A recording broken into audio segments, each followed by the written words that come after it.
Hello everyone, welcome back to Ansarkari. So again in this session, we're continuing with the series for the discussion for GS4 ethics paper. So today we'll be taking up the question number 10 from 2021 paper, which is related to COVID-19. So the first part says that what is the criteria and the justification for putting the staff to attend to patients? So I've started that given COVID-19, it is highly infectious and resources, they were limited. So this in itself, it is the first criteria to deploy the clinical and the non-clinical staff also.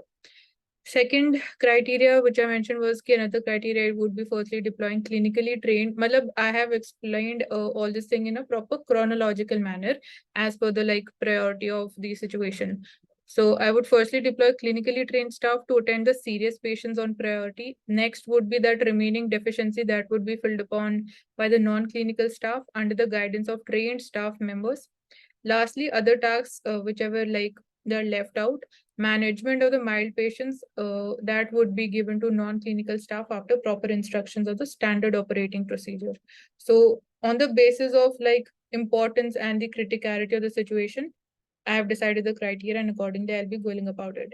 So due to limited human resource management of the situation that is critical on the grounds of humanity, compassion, and empathy. So just because it is infectious disease, we can't step back, leaving patients unattended. And standard operating procedure, it will be followed with extreme precaution to ensure safety of all the people. Then second option, I haven't written kya question kya tha. यहाँ पे देखते हैं. Question था if yours is a private hospital, whether your justification and decision it would remain the same as that of a public hospital. So if you're shifted to another hospital, public or private sector का पूछ रहा है, तो मैंने लिखा है कि in times of health crisis, saving lives is the sole priority, and the criteria and justification they will not change on the basis of public and private hospital. So I will stick to the same plan and ensure maximum results with a given human resource and infrastructure. So this is the complete answer.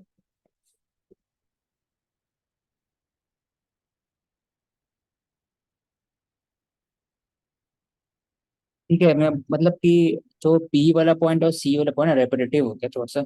Non clinical staff, clinical staff, मतलब ए और सी वाला. ए और सी clinical नाम से नहीं repeat कैसे हो गया? मैंने तो मतलब क्राइटेरिया के हिसाब से बोला ना, मैं अकॉर्डिंगली उसमें क्वेश्चन में ऑलरेडी दिया ही हुआ था, नॉन क्लिनिकल और क्लिनिकल स्टाफ. ये बता रहा था कि पेशेंट कैसे एड्रेस करें. हाँ, स्टाफ का बात नहीं कर रही. हाँ स्टाफ लिखा है ना, for putting staff to attend to patients. आप किस क्राइटेरिया को यूज करोगे और उस क्राइटेरिया को आपको जस्टिफाई करना है कि किस तरीके से आप पेशेंट्स को अटेंड करोगे विद द गिवन स्टाफ. तो क्लिनिकल और नॉन क्लिनिकल दोनों है ना, तो इसलिए उन दोनों की भी स्किल्स में डिफरेंस है ना, तो इसलिए मैंने इसको हर एक पॉइंट में मेंशन किया है, क्योंकि फिर क्राइटेरिया भी अकॉर्डिंगली वेरी कर रहा है ना मेरा. तो आप इसलिए कह रहे हो कि रिपीटेटिव लग रहा आगे है. वाला देखते. प्रवेश मुझे आपको कुछ बोलना है? हाँ, मुझे इस क्वेश्चन में ना, क्योंकि मुझे कॉम्प्रिहेंस मतलब जो इसका पैसेज था मुझे पता नहीं, लेकिन फिर भी मैं दो चीजें बोलूंगा. पहला ये कि क्वेश्चन मतलब ये है प्रवेश, basic- what are your criteria and नहीं, justification for putting your clinical and non-clinical staff to attend the patient, knowing fully well that it is a highly infectious disease and resources and infrastructure are limited.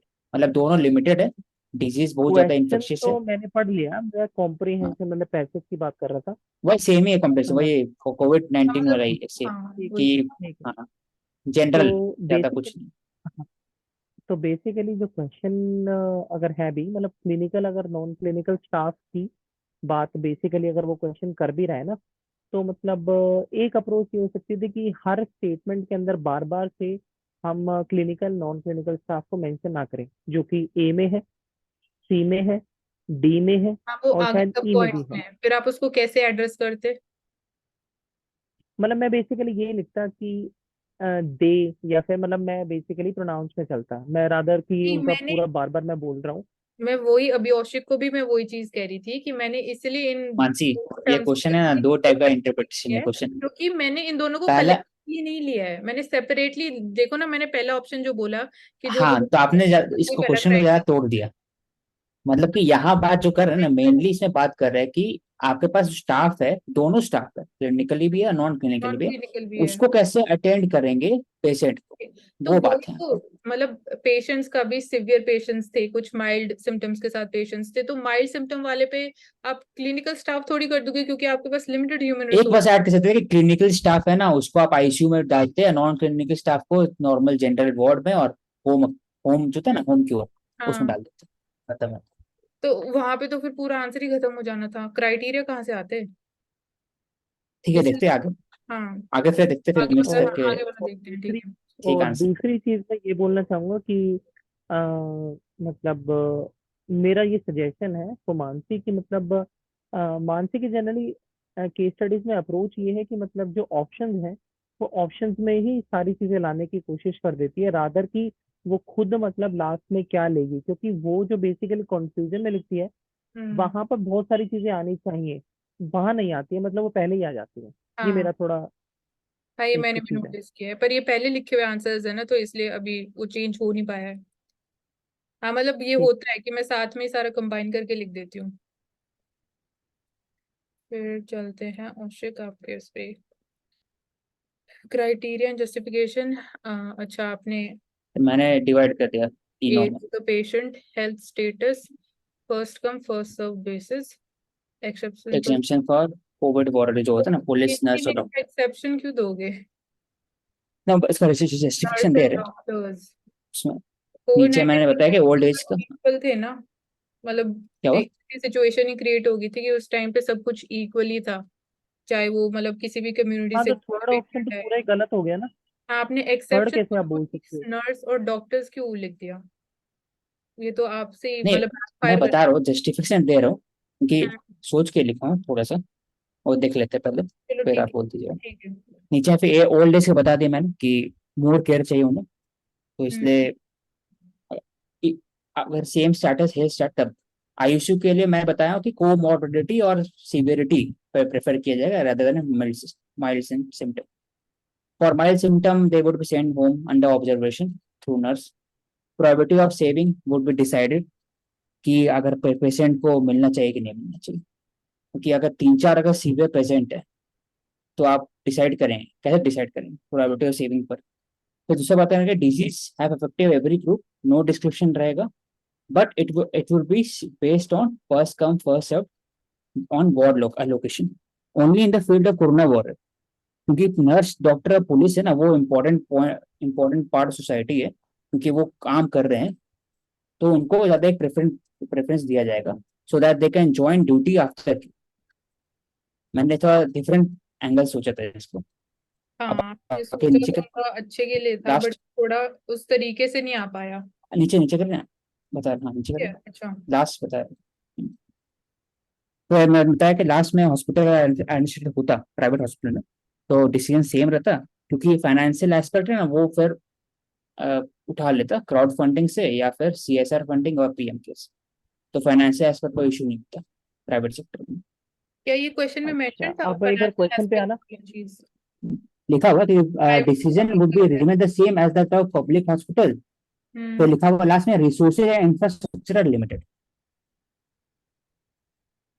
तो तो मैंने अच्छा, एक सोचा बार कि आप इसको, ऊपर मेरे आना। को समझ नहीं आया इसमें, फाइनेंशियल एक बार एस्पेक्ट। मतलब ऊपर कि आना। अगर पब्लिक हॉस्पिटल है ना, तो आपका फाइनेंशियल एस्पेक्ट तो पूरा हो रहा है सरकार से। अगर हम्म। प्राइवेट हॉस्पिटल है तो आपका पैसा कहाँ से जुगाड़ होगा कम समय में, अगर आप सबके साथ सेम जा रहे हो तो। क्योंकि सीवियरिटी में कोई जरूरी नहीं है कि कोई पैसा अपफ्रंट दे, तो वहां पर क्राउड फंडिंग करना ही होगा, और हुआ भी। तो फिर इसलिए मैंने इसको बात किया, प्राइवेट सेक्टर की बात किया, मानसी एक तो बार उठा ऊपर आना सकते। आंसर में। Answer first page. हाँ फर्स्ट पे। बेसिकली अब मैं बोलता हूँ। पहली बात तो जो आखिरी में लिखा ना, वो उसकी बिल्कुल भी जरूरत नहीं है। मतलब ज्यादा डालने के चक्कर में ऐसी चीज डाली है जिसका कोई यूज ही नहीं है, मुझे जो लगता है। मतलब समझ नहीं आया वो दूसरी पॉइंट।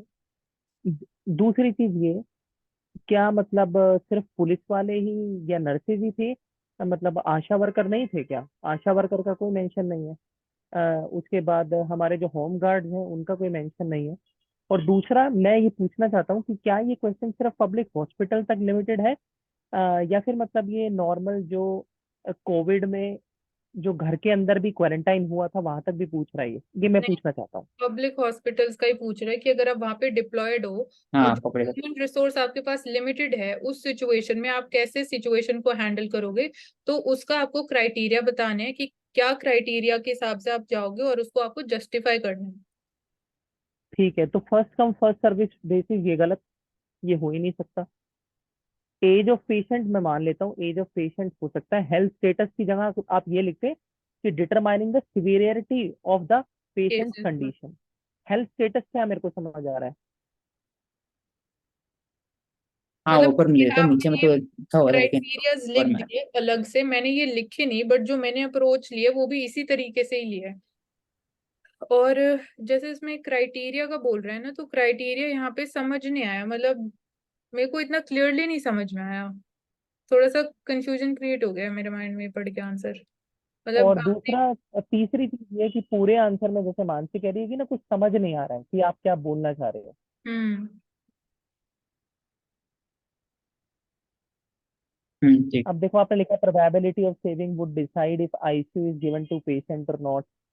तो क्यों, मतलब प्रोबेबिलिटी आप कैसे, मतलब किस चीज को आप दर्शाना चाह रहे हो? हाँ, ये थोड़ा सब्जेक्टिव हो गया। अब कैसे डिटरमाइन करोगे कि किसी बंदे की डिपेंड होता है, कितनी। मतलब अगर आप 5 सीवियर पेशेंट है फॉर एग्जाम्पल, हो सकता है हम्म। ना 5 सीवियर पेशेंट हाँ। और 2 3 ही सिर्फ है आईसीयू, हम्म। तो क्या करेंगे? तो वही तो क्वेश्चन पूछ रहा है, लिमिटेड रिसोर्सेज में आप कैसे हैंडल करोगे सिचुएशन। हाँ तो मैंने तो बता दिया कि प्रायोरिटी सेविंग पर रहेगा, जिसका मरना तय है और जिसको बचाया जा सकता है उस पर फिर फोकस आपको किया ना, जाएगा। आप ये जो पॉइंट लेके आए ना, फिर आपको इसको और जस्टिफाई करना था और इसके बेसिस बताते प्रोबेबिलिटी ऑफ सेविंग भी आप कैसे डिसाइड करोगे, क्योंकि ये तो अब हर एक की अलग हाँ इंटरप्रिटेशन। मैं ऐसे आपने बोलना चाहता आप कि बेस्ड ऑन थोड़ा सा सीवियरनेस और क्वेश्चन में उसका। वेंटिलेटर्स वगैरह की जो शॉर्टेज थी उस पर भी थोड़ा कोई ध्यान डाल सकते थे। बेड की शॉर्टेज थी, उसके बाद जो कोविड किट थी उसकी शॉर्टेज थी। मतलब इस तरीके से अगर चीजें ज्यादा आती तो बेटर हो सकता था आंसर। हम्म। मतलब उन चीजों मेजरली की तो शॉर्टेज थी ना, ह्यूमन। रादर कि सीएसआर फंडिंग की बात करूं आंसर में। हाँ, मतलब वही थोड़ा, मतलब रियल होना चाहिए थोड़ा सा आंसर, मेरे को वो लगता है। बाकी ठीक है, आंचल कुछ बोलना है आपको। इसमें बात किया था ना कि ऑलरेडी क्राइसिस है, हम्म। बेड नहीं है, सब चीज नहीं, उसके बावजूद अब वो करना है। हाँ। यहाँ बात नहीं कर रहे कि बेड लगाइए या कुछ ऐसा ऐसा कुछ करना है, स्टेप ही नहीं है इसमें तो लेना ले सकते हैं आप। इसमें स्टेप बस बताना है कि क्या जस्टिफिक कम है और ऑर्डर आपके पास, बस डिसाइड करें। हाँ, जितने ये आपके पास बात करना चाह रहे हैं। सोर्सेज, आपको उस हाँ हाँ। सिचुएशन हैंडल करनी है। अगर ऐसा होता है कि पहले से कैसे तैयार रहते हैं कोविड में, तब फिर हम लोग लिखते हैं कि बेड पहले से तैयार कर रखते हैं ऐसा कुछ। इसमें बता दिया कि आपके पास लिमिटेड से रिसोर्सेज हाँ, है, आप जस्टिफाई करें डालते हैं। प्रिपरेशन वाला टाइम तो मिला ही नहीं ना, लेकिन हाँ रियलिटी नहीं है, हाँ टाइम ही नहीं मिला मिला। ही नहीं। ठीक है, वो अलग अलग लिखते ज्यादा अच्छा रहता हाँ, है। हेड आज पॉइंट आपको हेडिंग। कुछ बोलना है। चलो ठीक है, फिर क्लोज करें।